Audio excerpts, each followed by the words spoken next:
Welcome to the Unsexy Entrepreneurship Podcast. Everything you need to know for millennials looking to start, acquire, or grow a business. With CPA and entrepreneur Charles Harris and director of the Entrepreneurship Institute, Dr. Seth Jenson.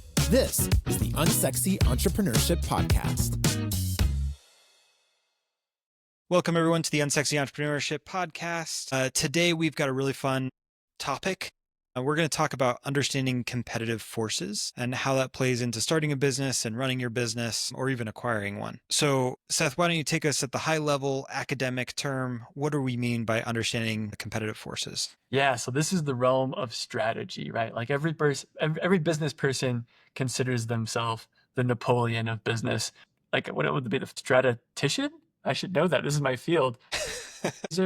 Practicer of strategy, practitioner.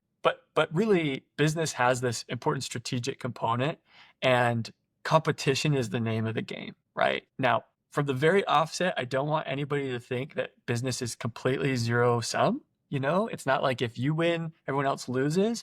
But what is true is that in any business, there are substitutes to what you're doing. And that means there's other options for your customers to go to if they don't love what you're doing, right? So you have to beat the competition to continue to earn your customers. You got to hold both of those things at once. You know, it's not necessarily zero sum, but there are people biting at your heels all the time, trying to steal your customers from you or drive down your prices. And the way the academic literature talks about this is in terms of this fancy term, which you only hear inside of academic journals, but they talk about strategic factor markets. And basically, strategic factor markets are kind of what it sounds like. There's these factors that can give you a strategic advantage, but those are in the market, which means there's lots of people that can compete for those. And so, again, the easy way to think about strategic factor markets is people are always trying to steal your advantage. Whatever's making you successful, people are trying to replicate it and do it for cheaper, faster, better. And so you've got to figure out how to get off of that that kind of hamster wheel, so to speak. So always trying to stay ahead. So from my perspective, is this the same thing as differentiation? So if I was going to differentiate myself against a competitor or another company, like that's really what I'm marketing. That's what I'm talking about. That's saying this is why I am better than so-and-so. Is that correct? Yes. So the question is, how do you stay differentiated? Because you might have a really cool design for your apparel business and this great aesthetic to this kind of, you know, you're the next Burberry or whatever. And people are like, ooh, like what a beautiful sweater. I want to buy Charles's sweaters. But next thing you know, there's 10 shops down the road that all have that same design that sure you created, but it's very hard to, you know, legally protect the design of a sweater. And so all of a sudden there's cheaper sweaters that look just like yours down the road. So yes, it's all about differentiation, but it's how do you stay differentiated? How do you stay somewhere that people will choose instead of the alternatives? So I think this is easiest to wrap our heads around if we really go deep in an example, right? So one that I like to share with my students a lot is like the most magical donut shop ever. And you're like, I live and breathe donuts. Like this is going to be the Willy Wonka donut shop of the world. And people walk in and they just get enveloped in these beautiful, you know, scents of donuts.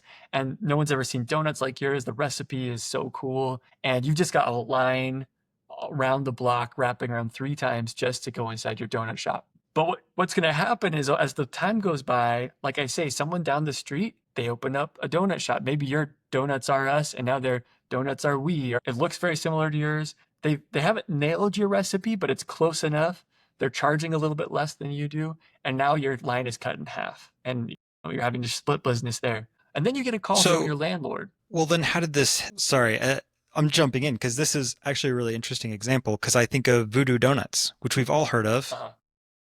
They're differentiated because they're very unique in their marketing. I've had them before. I'm probably going to make some enemies, but I couldn't really tell that big of a difference between their donuts and any others. So how have they not been copied? Because I mean, they're just doing funny names, right? For the donuts and based around voodoo and this occult type marketing ploy. But it seems like it would be pretty easy to market that, but it really hasn't. I don't walk around and see every donut shop like that. So in my local downtown, there is one, not exactly like, you know, Voodoo Donuts. It's not necessarily a cult, but it's those donuts expanded, like it's, you know, the donuts to the max type recipes or whatever, right? Sometimes you've got donuts and then that's not even the majority of the dessert. It's like piles of things. So in some sense, is there a first mover advantage if you're doing the thing that's unique and then you build brand clout around that? Does that stick? Yes. Like brands are one way that people try to beat markets. I've got a relationship with a customer because when they were introduced to this type of product, it was through me, and now there's some built-in loyalty, right? So people pay brand agencies a lot of money for exactly that reason. They're trying to have a relationship through brand that people are loyal, even if their products, aren't special. So I'm going to cut you off again here, because what I think is really interesting too is you're talking about like brand loyalty and first mover advantage with the brand. I don't want to get into trouble with Amazon, but there are hints that they might be stealing or copying designs and other products, right? And then for sure, basically white labeling the product and then undercutting the current brand that's doing it. And then suddenly the brand is going out of business. What I think is interesting between that example and like Voodoo is Voodoo has a very cult following. They've really built their brand. It's really established. Whereas if you're just starting out, it's really hard to make that your differentiator. And you can, like Scrub Daddy is a great example of this. Somehow they managed to get that brand through, and maybe a little bit of help with Shark Tank and, other things like that. But I think that is an important thing to talk about, because brand I think is important, but if you're not fast enough and you're not flashy enough, I worry that it's still not enough. So exactly that is the question, right? It's because you might maintain advantage for your first 5 years in business, but when there's enough competitors, someone has improved on your design a little bit, right? It's exhausting as a business to always try to stay ahead of the competition. So the question becomes like, how do we have strategies that help us maintain a competitive advantage long term? Like that is the big question in strategy. And just kind of going back to strategic factor markets really, really quickly, the competition comes from places you don't always expect, right? So in the case of that donut shop, the landlord can be like, wow, this real estate is really good. So all of a sudden I'm going to charge you higher rents, because it turns out, it's really not your donuts. It's the fact that your location's so good. And so I need a little bit more of that value that it's creating. So they're going to start charging your rents. There's a lot of different ways that your margins can slowly shrink, and it's hard to maintain advantage, right? So I guess what I mean by that is it's a really any factor by which you could stay ahead of the competition. There's a market for it. People will catch up. It's got an expiration date with how long you can kind of ride that wave ahead of the competition. So the question becomes, where does sustainable advantage come from, right? If I'm going to invest money in buying a business, or if I'm going to build a business from the ground up, I want to stave off the competition as long as possible. I don't want them to eat at my margins or steal my customer base. So this is a huge question. And we kind of come up with some answers. There's not a perfect answer for it, but there's some really great kind of lenses with which to look at this problem. The kind of classic idea is something called the resource-based view, which is just you've got something, you own something that is valuable, something that they can't imitate, that's rare, and that you can really take advantage of. You've got something that everyone else doesn't, essentially. So if you own the real estate in that donut shop, your competitor is going to have to choose real estate that's slightly worse than yours because you own it. You've got that corner spot, you get all the traffic, your curb cuts are great. So sure, they can copy your recipes, but until they buy that land from you, they don't get that prime real estate, right? So that's an example of a resource that could help you stay ahead of the curve. IP is another example. If you've got a secret formula, right? The reason, Plankton is so bent on getting the Krabby Patty formula, right? It's because he couldn't compete until he had that IP or whatever, right?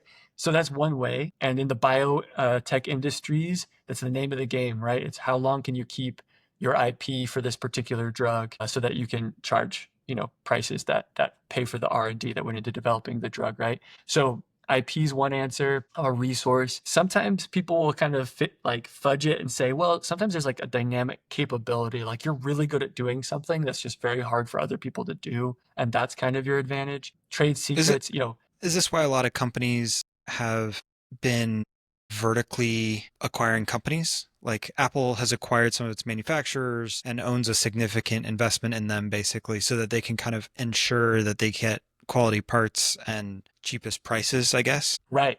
So yeah, if they don't want to be beholden to their manufacturers, if the manufacturers start charging more. Now, if you're Apple, that's a very complicated strategic area because we could argue a few different strategies there.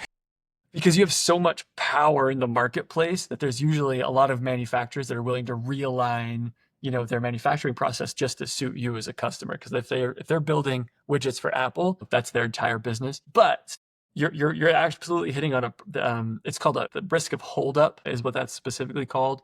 Where if a manufacturer has specialized in something that's hard to reproduce for your company, right? Like there's a very specific way you want your chips manufactured, or a very specific wiring process, or you like the aluminum on your phones to be X instead of Y, and they're really doing that really well, then they're like, hey, Apple, we're the only game in town, so we're starting to charge more. So in some cases, that absolutely could be the reason that Apple's like, you know what? It's less risky if we just own the supply chain down the line. And so that is one way they could try to maintain. So there's pros and cons to that, right? Because competition can sometimes drive down those prices. And if they own it, then they might not be benefiting from the competitive forces that could make that input cheaper. So yeah, lots of pros and cons. And Apple, by heavens, it's extremely complicated. There's a lot more that goes into that one. But you're right. It's all these same forces that are leading to these types of decisions. It's true on the mom and pop business you're looking to buy. It's true at the Apple level. This is a universal of entrepreneurship and running a business. These competitive forces are going to run your life. And so you've got to decide how you're going to manage them. Yeah, I guess that was my next question, right? Because we're talking about what's differentiating us in the market. We love our auto shop owners, but honestly, I can't tell the difference between one versus the other. I take my car in, it gets fixed, or it doesn't, right?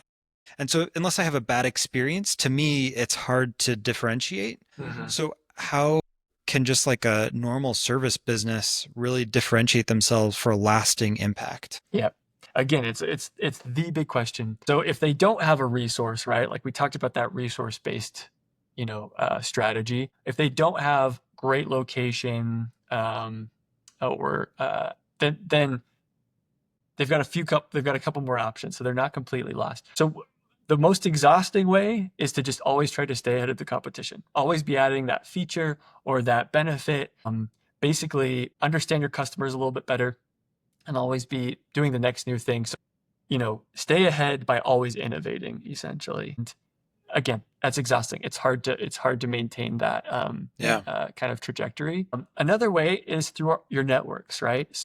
Sure, there's a bunch of auto shops, but maybe you've got a connection to someone with a fleet of 500 vehicles, and because you know them and they trust you, you've got that connection and your competitors don't. And so you've got that stable business paying all your bills, and everything else is just bonus after that, right? So we've talked about social capital being so critical in a business. Social capital and networks can be a source of competitive advantage, right? And I've met some really amazing companies recently that are in very competitive spaces, and that's literally what they've built their business on, where there's thousands of competitors. One I'm thinking of in the AI customer service space, man, there's like 10 more of those every minute, an AI-driven customer service platform. But this company's been able to maintain what they're doing by having great relationships and investing in those relationships such that their core business doesn't want to look elsewhere. And it's really that social side of business. Now, there's one other way that's a little bit philosophical, but I think very powerful. So networks, we call it kind of this searching paradigm, always finding that next opportunity before the competition. And then there's the resource-based view. These are kind of the core answers to this stay ahead of the competition question. But the bleeding edge of the science behind this has a lot to do with you as an individual business owner. Because what I find a little depressing about those previous answers are the search paradigm one's exhausting. Always staying ahead of the competition is just like always out innovating. That's just exhausting. The resource is like you either have it or you don't. Like if you don't have it, are you screwed? Because that's depressing. The networks are available to everybody, but it's an imperfect Some are solution, better than right? others. I've seen most of the business owners I've seen with the most success have really strong networks. Yeah. And it's not absolutely. a one-to-one thing, but especially in smaller service-based businesses and industries, I think it's a huge advantage to have a good network. Absolutely. But so those three options, they help some and they don't. What I like about the direction the strategy field's going is it's much more accessible to everyone. And it's the kind of main idea behind it is called the theory-based view. And it's basically saying, look, yes, there's competitors all over the place. Like if we imagine ourselves in a room all competing to find the cheese and through this labyrinth, yes, there's, 50 other people all competing to find the cheese, but each of us have a very different perspective. And if you know how to use your unique perspective to unlock value, it's hard for them to recreate that. If you're really leaning into your expertise. So one example of this principle is Steve Jobs, when asked what the most important class he took in college, any guesses what his most influential class was? Psychology, I feel like. No? That would make a lot of sense.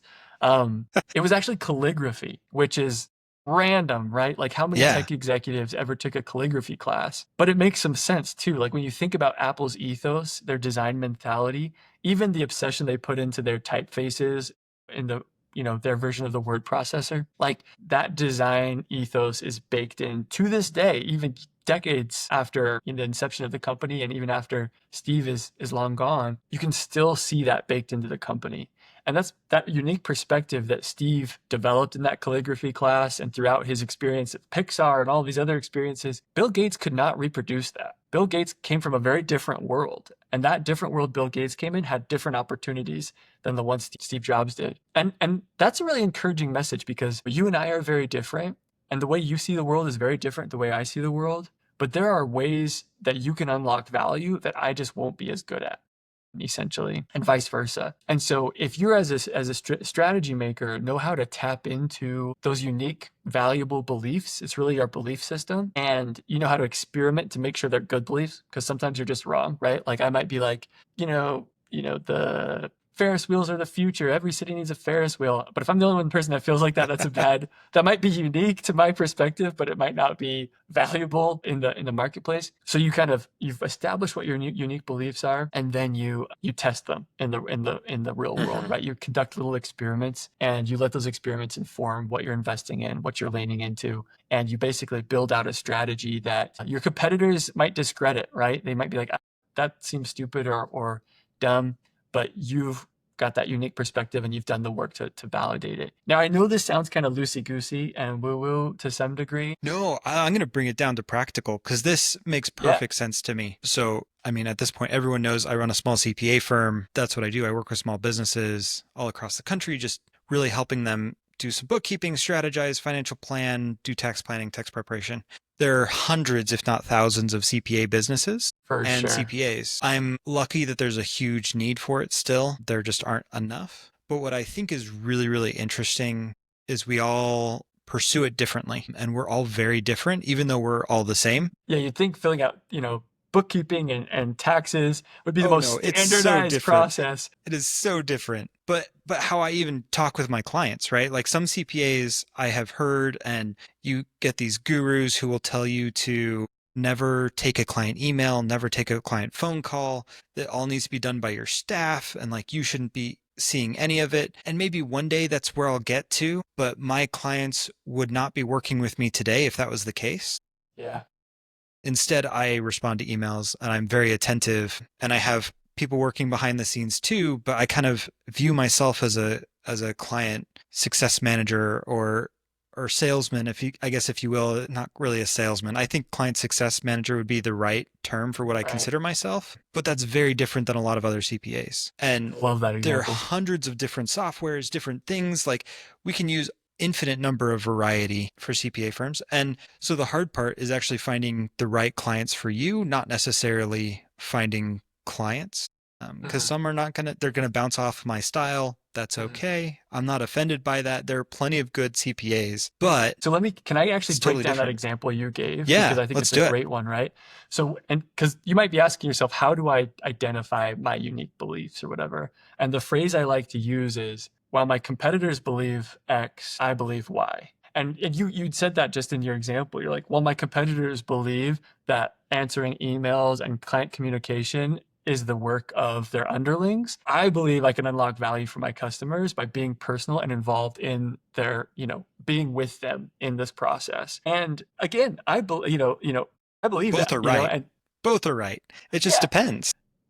But that's a way you can unlock value in a way your competitors won't, right? So That's literally just a perfect example. Everybody has these beliefs. They don't have to be sexy. They don't have to be revolutionary. They just need to unlock value more than your competition, right? Just be a little bit more true to who you are and increase the pie for your customers, so to speak. And client communication is a great way to do it. It could be about your systems. It could be about some feature in your product. It could be the way you build community around your product. It could be in the values. There's literally any number of facets of your business where you can identify ways that you believe things different than the status quo, because the status quo is ripe for disruption. That like you can, as you start questioning the assumptions built into your industry, things are the way they are because that's how people have always done them, not because they're most efficient, not because they're the most valuable. So really take and start questioning those assumptions and find those places where you disagree with the status quo. That is where that strategic opportunity happens. And if it's coming from within your own experience, your competition is going to be very slow to see it and try to, in that way. Yeah. Well, what I think is interesting too is I can quickly come up with a million examples in my space of the CPA world. But I think kind of going back several podcasts ago when we talked about the expert, Exactly. you have to know your industry. You have to know it, because I can't tell you what differentiates a lawn care service from another one. Granted, when one starts working with me and I dislike them, then I know what the difference is, at least in that point. But I think in a lot of ways, you have to know your industry really, really well in order to differentiate yourself too. Exactly. I could not have said it better myself. Like expertise. And the beauty is expertise is available to anyone. Like as you're passionate about your industry, as you go deep, as you do the work of trying to create value in that space, develop products, services, whatever it is, you will become an expert by virtue of the time and effort and passion you put into it. And that means you should really plumb the depths of that expertise, use it, actualize it into your strategy. You don't have to be the smartest person in the world. You don't have to be the most experienced. If you're really putting the time in to go deep in your industry, these opportunities will reveal themselves to you. And I think that's what's comforting about this particular line of strategy making. Is one example people come up with is when you decide to buy a certain type of car, all of a sudden you see that car everywhere you look. Yeah. Like before you would drive down the road and you weren't thinking about, I don't know, Ford Broncos. And so you didn't see the Ford Broncos, driving around you. But if you put that question in your mind of, oh, should I buy a Ford Bronco? All over the world, you will see Broncos everywhere. And that's true of this thing. So as soon as you start asking yourself, where do I differ from my competition? And what about my industry have I always thought needs to be fixed? Just by asking yourself those questions, the answers will reveal themselves to you because now you're looking for it. Now it's salient. Yeah. Well, even more than that too, right? Like if you don't know enough about your industry yet, I don't think it's required if you're asking the right questions to the right people, right? And going back, I know we talked about Airbnb before, but I think that's a perfect example again of, hey, I don't know what differentiates us. We think it's that you can get a random stranger to sleep on your couch, but really in New York City, it's so-and-so, right? And so by really asking the right people, I think we can kind of gain that understanding and that knowledge too. Exactly. And if you don't have all the answers, if you're not confident in your expertise, get it. It's going to be a prerequisite of success in your business. So you might as well start down that path now and develop it. There's really no industry, space, product, service that can't be significantly improved and done so in ways that give you sustainable advantage in the long term. The biggest risk you can have to your business is trying to do exactly the same thing as all of your competitors, right? That is the epitome of risk. It sounds like the safe option just to do it, but at the end of the day, it means you're having to fight for the same customers. And again, your margins are going to decrease. Now, that there is a caveat here. There are industries that are so undersupplied where you can be just the worst version of that product or service and still get plenty of clients or sell plenty of widgets. So if you're in just a really high demand industry, then strategy might not be on your mind so much as just operations and getting, meeting the demand. And bless you if you're in that industry. That sounds like a great help place me to find be. those industries. Those are the best. Although it's only a matter of time before the markets react and all of a sudden your competition starts showing up on your right and on your left. So even that's not a long-term strategy, but it's certainly nice while it lasts. for sure. Right. And boy, I mean, I think in a lot of ways I'm taking that path. Huge demand. It's pretty easy. I just say I have a CPA and people are like, hey, can you please help me? Yeah. But the way I look at it is long term, that's not sustainable. And I don't know what that means. So we'll find out. But it's definitely on my mind, at least. I imagine it is for most people in that position because you have to know. You have to know when you're in those industries. And I think it's worth investing in this kind of strategy making process, period, for everyone, because maybe you're really happy with where things are now, but the future is always uncertain for any business owner or entrepreneur, right? Is AI going to disrupt your industry? Is global forces going to change the shift of labor? Is in your case, the tax code going to rewrite itself for the 1000th millionth time? Just did. Yeah. So by knowing and articulating your strategy for yourself, you're able to know what is core to your value. And so when you have to make choices about what to do and what not to do, who to hire, who not to hire, where to invest, where not to invest, you've got a guiding light. Your strategy will help you make those questions easy. Whereas if you don't understand your unique value, what makes you different from your competitors, how you provide value above and beyond for your customers, and every step, every question that arises, every future trend that shifts feels like your boat is rocking, and it's really disorienting. It's hard to know what to do. So even if you feel like you're beating the competition and feeling good, do the work of articulating your strategy, what makes your product better, and what values you embody in your organization and in your products. It'll save you heartache and sleepless nights in the future for sure. You were talking about who to hire. I went through a bunch of interviews today to hire a bookkeeper, and it was interesting. Like, I have my beliefs, and it's funny how much that impacted my interview process, because I was interviewing one gal and she's really smart, totally capable of doing the job. She'd be awesome, but she only works with about 4 clients and works on bigger companies and less personal with her clients. It's more of a normal job, which is fine. I don't like I said, I think should be great at the role, but I disqualified her compared to the others because the others talked about working with a lot of different small clients and really caring and understanding those clients and working with the owners, right? And it was just a very different thing. And so it was kind of interesting. I feel like that should be in the podcast. That's a perfect example of your strategy embodied in your decision making. It was interesting, but who knows? No, all really though. You should record you explaining that, because that's literally that's exactly what it means. You've got this belief that it's about that personal touch, that making, and that informed who you bring onto your organization. That's a huge strategic decision, right? And it's even counterintuitive, right? That's the key, right? So the big firms that you're competing with would hire her probably, right? Yeah, 100%. But you've got this other thing that you think is going to give you advantage, and you're making your actions, your strategy based on those decisions. So that's literally a perfect case study in what we just talked about. Thanks for listening to the Unsexy Entrepreneurship Podcast. Seth and I want to continually improve and make sure that we're covering the topics that you as an entrepreneur really want help with, but we need your help with that, and here's how. So first, please like and subscribe to the show wherever you're getting your podcast. We want this to get into as many hands of entrepreneurs as possible. It could really help make their business a success. Secondly, leave us a review on your podcast app. We read each and every single one of those comments, and it really helps us in our planning to make this tailored for you as an entrepreneur. And lastly, send us your questions directly. Just click the link in the episode description and you'll be able to contact us directly, as well as get notified of upcoming shows and value-added content. So we look forward to hearing from you, and we'll be back next week. Thank you.